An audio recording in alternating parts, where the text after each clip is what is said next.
I'm so proud of you, man. I'm so Thanks, freaking proud man. of you. What an awesome race. Let's just dive right in so that we can Yeah. maximize our time here, huh? Yeah. Sounds good. Dude, I mean, amazing result. You made Portland very proud. You left at a perfect time. You should see it outside here in Well, Portland. There's snow we everywhere. we were wondering if we left on Friday morning, so we were even wondering if we were going to get out because we had freezing rain where we are in Portland. Oh, There's like right. a dividing line between Portland, and the freezing rain is something you don't want to drive in, I think. But Right. Yeah. it turned out okay. We gave ourselves extra time to get to the airport, make sure that we were able to get there. But it was like that morning, I was like, well, let's just start driving, and if we can't get out, then we'll turn around and we'll just call it. Do something else. Well, thank goodness they let your plane out too, because it does seem pretty treacherous out there. I mean, you could barely walk down the street in our neighborhood that's so like freaking snowy and icy. So yeah. Well, thank we'll see about getting back too. And you got to spend all day in the sunshine, getting a nice tan and running. We stayed up.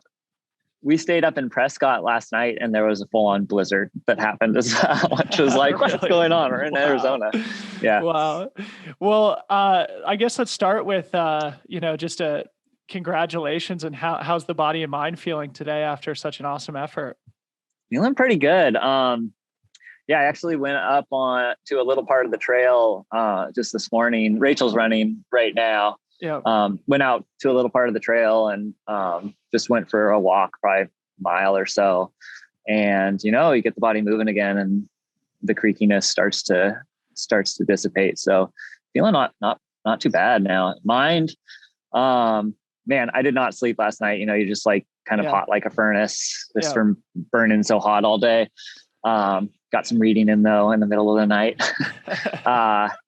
Yeah, mind is good. Just excited to think about what's next, I guess. Jeez. Hell yes. Well, we'll get to what's next. But when was the last time you had raced? This had been, it seems like the first real competition that you'd had in quite some time. Obviously, this past summer, you set some awesome FKTs here in our neighborhood, including the Lewitt Trail and the Wonderland Trail. When was the last time you'd actually laced them up for a race experience?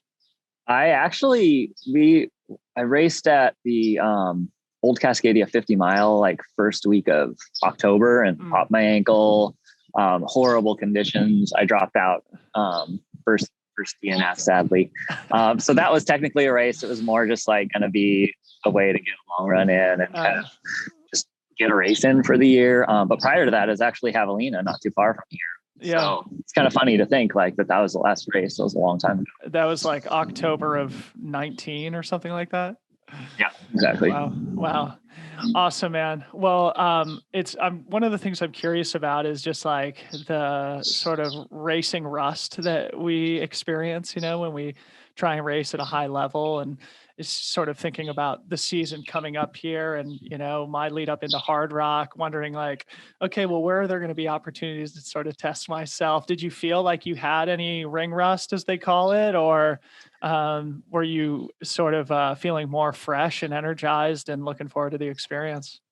I wondered about that, just going in, wondering if there was just this pent up racing aggression that everybody was going to just go out so hard. And then I think as people started I found myself in 15th, like 8th halfway through, and kind of curious, like, I don't know that am I going to maybe top 5? That'd be great. But so those are the things that I'm thinking. And with that comes this question of like, do I know how to race anymore? I think that was like at the start line, you got all these people saying like, well, we'll see if we can race anymore. Like what that feels like.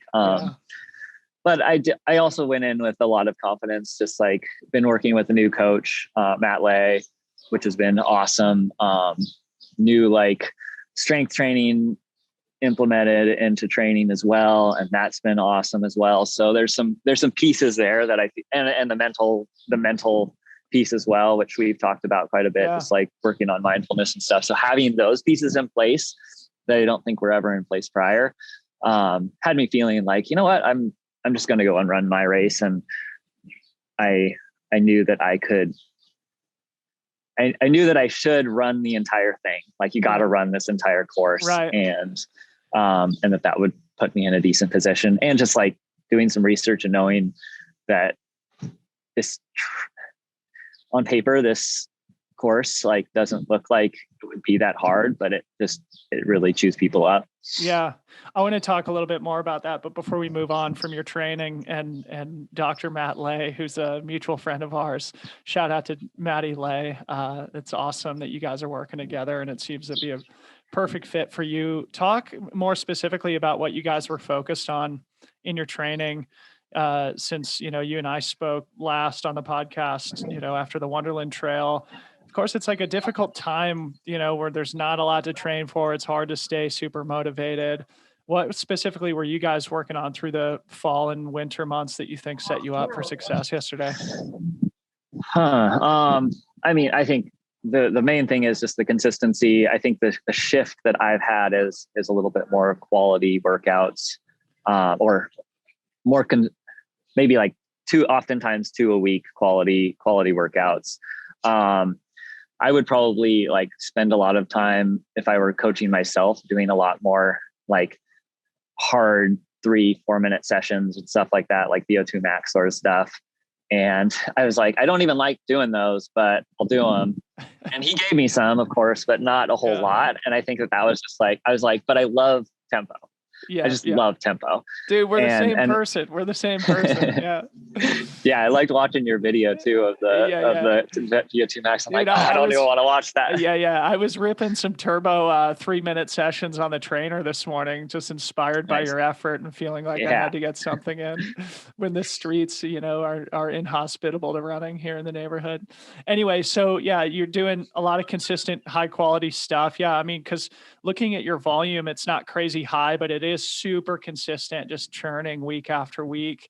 And you mentioned a little bit about the strength training as well. Is there anything there that you want to expand on that you think really helped?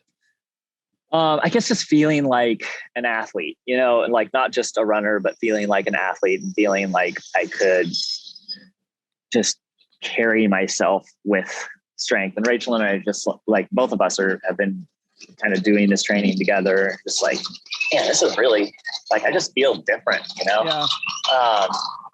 I've kind of like shifted from like heavier, slower lifting, shifted that over to like power, where it's like take a little bit of weight off, but move it a little faster. And then lastly, doing some plyo work, just to kind of put that final cherry on top. And, thinking about the trail, the Black Canyon Trail, like there's all these washes and stuff, like these short little divots, and you get a lot of momentum going down, and then you hit this wall, and then you got to go pop back up.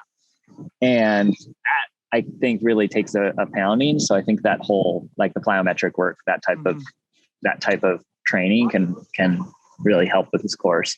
Hell yeah. So let's talk about the course. You've already mentioned it a couple of times, and it seems like on paper and when you look at the elevation profile, it looks like it's a pretty easy course, quote unquote. Of course, you still have to cover 100 kilometers. But as you said, it's sort of sneaky and it chews people up. What strategies did you employ yesterday? How did you confront the course and the conditions? And just generally, what's the course like, and how is it so much more difficult than it appears on paper? Yeah, it's rockier than I was expecting. I thought I got multiple reports that it was like actually pretty smooth, and I thought it was pretty darn not technical, but just rocky. Yeah. So that I think just it takes a beating on your feet, but it's mostly rollers, and I think really early on, I just, again, said, I got to run this entire thing. Like there's no real reason to not run. There's like a 1,000 foot climb or so. Yeah. Ran that entire thing. And that's, I think it's just, that's late in the race, isn't it? 38, mile 39. So fairly late. And I think that there's something about that perspective of just having that mentality of like, you have to run, that it takes the guessing game out of it, to say like, oh, should I be running this part? Should I not be running this? Like if you're just committed to running the whole thing, you don't have a choice, Right. And then it was just twisty and turny. And again, like going back to like the strength training and stuff, just feeling like, my glutes are engaged. Like I've got this kind of well of strength to draw from, to kind of like to withstand the ways that the trail like knocks you about. Yeah, no, I think it's such a good point, and your description of feeling like an athlete. And I think for me, looking back at the earliest days of my career, when I was coming from field sports background, I had like that natural athleticism and agility and stuff. And as you just like become a specialized runner, oftentimes you lose touch with that. And watching the coverage all day, one of the themes that Jamil was mentioning is that a lot of the trails seem to be kind of built for mountain bikers, and they are really twisty and turny, and you have these quick little ups and downs. And so even though it's not like a UTMB course or something where you have just these massive 2,000, 3,000 foot climbs, it's still, the miles don't come easy in a different way. So yeah, having that athleticism is great. So let's talk about your strategy. You already mentioned, early in the race, you were back, in the back half of the top 10. And, for me watching it, the whole time I was like, oh, Tyler's playing this super well, staying away from the testosterone fueled front pack, which was moving pretty quick. What was your approach there in the early miles? How did you manage to keep yourself restrained in a competitive atmosphere like that? Yeah, I mean, I was just running within myself. I mean, it was pretty easy to run like 640s or so, which like looking back at the second half of the race, like it was pretty hard to run 8-minute miles at the end. So, right. I was probably still pushing it pretty hard. And like, I mean, a big shout out to Nick Curry, because he probably actually ran the perfectly paced race. Yeah. Staying so calm early on, and then really turning it on and finished incredibly strong. Yeah. So it was of course, I think it's a balance between like putting yourself in it and also not getting too aggressive. What was going to say? Yeah. So that was kind of my mentality. Sorry, I'm losing my train of thought. I don't know why. It's because you ran 100Ks. Well, so yeah, there you go. In the coverage, you talked about, they played a little interview that you had done earlier in the week, which was awesome. And you said that you were trying to find the happy medium between a couple of race strategies that you had employed in your career. One was Bandera, where you ran and won from the gun at a golden ticket race back in 2019. Something that you felt was totally unnatural for the way that you like to race.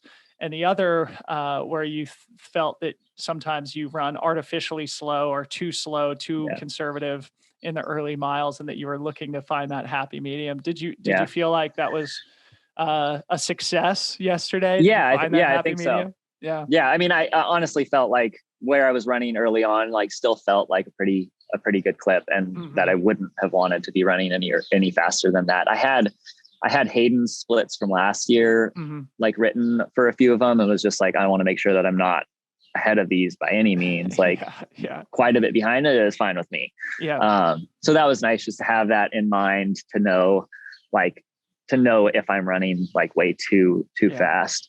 But definitely like had doubts about whether I was going to be able to reel anyone in or whatnot. Yeah.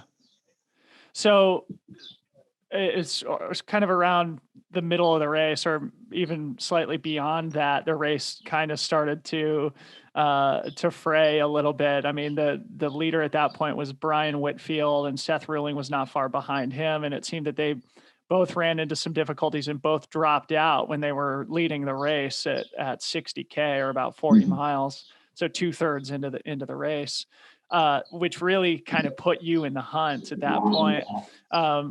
When did you learn about those two guys dropping out, and did it give you a little pep in your step, or impact your psychology?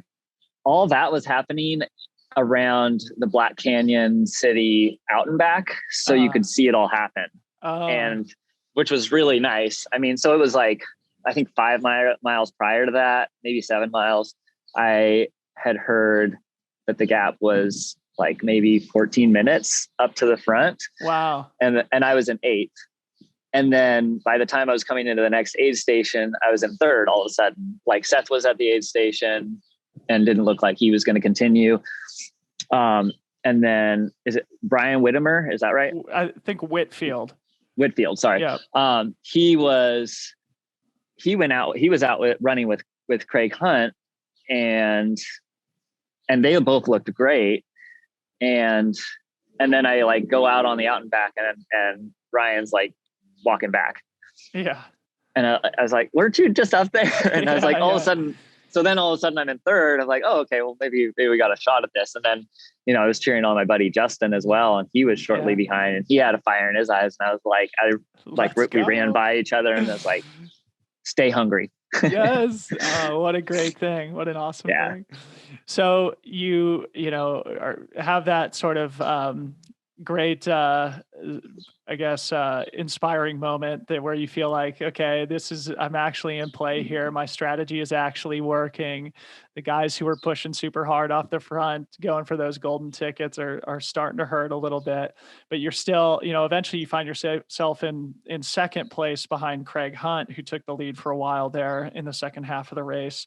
And there was an awesome moment at the 50-mile aid station, and the shout out to Aravaipa's live coverage. It was just so awesome. Yes. And this was like just an awesome moment in the race for all of us who were online watching.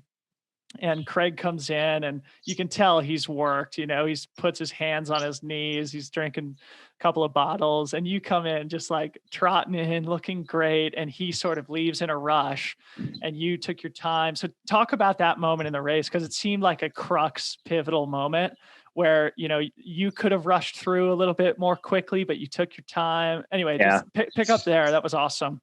Yeah. Well, it's, the trails are different here where you can like see people from a distance. So I saw him and just thought like, well, if he had 14 minutes on me early on and now I'm 20 seconds behind him, I feel like I'm going at a good pace where I'm going to roll up on him.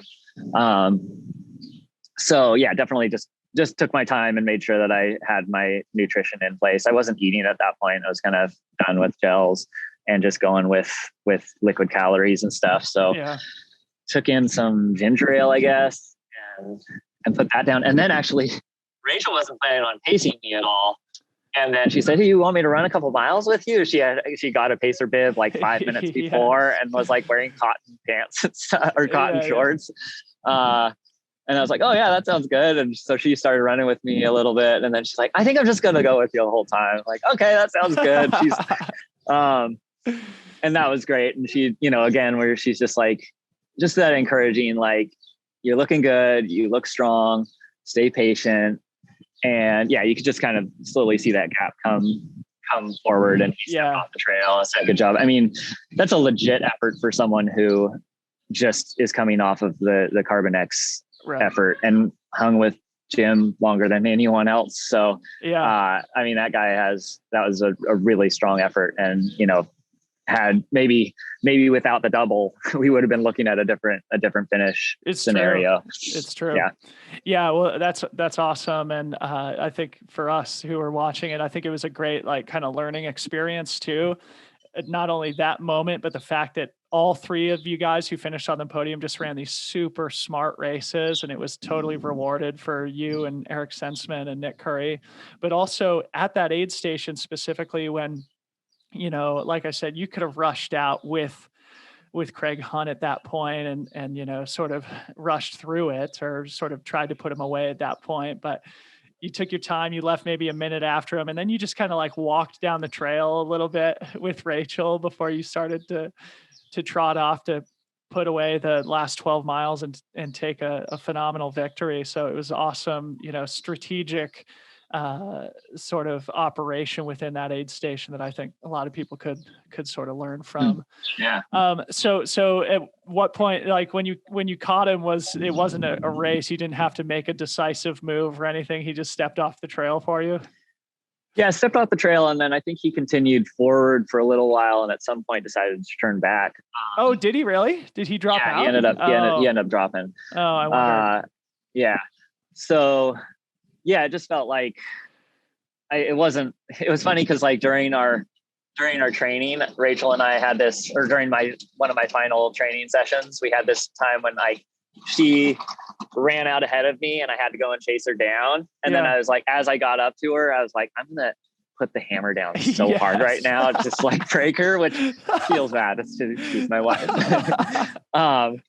And she's like, you got to do what you did to me. Yes.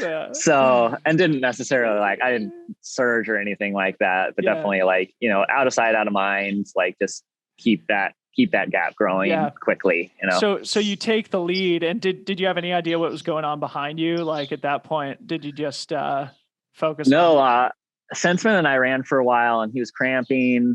We ran together, and I was kind of saying like, hey, you know, we can always rally out of this stuff. So we ran together for a bit, and then I started to distance myself, but didn't realize that he had really rallied on the way back on that last 10 miles or so. Which that's a big shout out to him for pulling that together, especially when you're in a bad place at mile 45 or whatever. Yeah, another great learning experience, right? Because he left that aid station at 50 miles like 8 or 9 minutes behind you and finished 4 or 5 minutes behind you. So he really found a second wind, and it was awesome to see, again, all three of you guys run smart races, navigate the tough parts, and just keep pushing forward. It was awesome. So looking ahead, before we kind of like wrap up so that you can go cheer on Rachel as she runs her own 60K. You have your golden ticket. So congratulations. You're into the Western States 100. It's going to be your second attempt. You're also in the field at the Canyons 100K, which is another golden ticket race. So I wondered, now that you have the golden ticket, how are you thinking about Canyons? Do you think you'll still do it? And looking further ahead, how are you looking ahead towards Western States? Oh, I don't know yet. I don't think I'd go to Canyons just for the sake of, I mean, I'd like to go down there and do some long runs, maybe like take an extra weekend trip, but I don't know about 100K distance that close to the race. It's actually, it's a little earlier now. Like I was just looking at the field yesterday. I mean, it's like the end of April. So it's 2 months. I think at least a couple years ago, they had it in early or mid-May. Yeah. So I guess I'll have to think about it. I mean, definitely, maybe not like, maybe use it as a long run sort of thing. That's low pressure. 100K is a long run, sure, a long training run for sure. I mean, I just like to mix it up and run different trails. And so that's the other thing is like, oh, I'm going to be seeing these trails again fairly soon. So I don't know yet. We'll think about it. I'll chat with Matt and we'll come up with a plan. Sweet. Yeah. Well, dude, congratulations. You make Portland so freaking proud. You Thank you. Snuck out of here right before snowpocalypse, and thanks for the inspiration. I took it all out on my bike trainer this morning, and look forward to you coming back, and I'll try and whip your ass into shape a little bit before. Let's get some runs in, and looking forward to learning from you and getting some strategy and soaking up your wisdom. So thank you. Hell yeah, dude. Well, enjoy this victory, enjoy some recovery, and go cheer on your wife for us now. All right, bud. All right, bud. Talk to you later. So.